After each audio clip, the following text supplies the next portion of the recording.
आजोबा, पाऊस आला की आपल्या शेताची माती कुठे जाते? पाणी उतारानं वेगानं वाहतं ना, तेव्हा ते वरची सुपीक मातीही सोबत घेऊन जात. मग ती थांबवायची कशी? बांध घालायचे, झाडं लावायची, पाण्याचा वेग कमी करायचा, म्हणजे माती शेतातच राहते.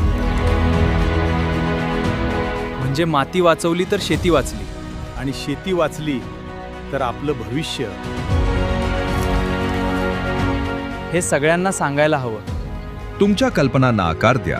मृद व जलसंधारण विभागाच्या रील चॅलेंजमध्ये माती आणि पाणी संवर्धनावर 30 ते 60 सेकंदांची क्रिएटिव्ह रील बनवा.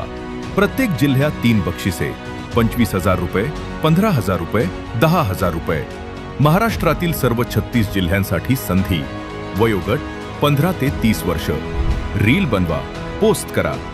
रील पोस्ट केल्यानंतर अधिकृत QR कोड स्कॅन करून रजिस्ट्रेशन फॉर्म भरा आणि रील लिंक सबमिट करा. स्कॅन करा. आजच सहभागी व्हा. तुमची एक रील माती पाण्यासाठी मोठा बदल घडवू शकते. मृद व जलसंधारण विभाग, महाराष्ट्र शासन.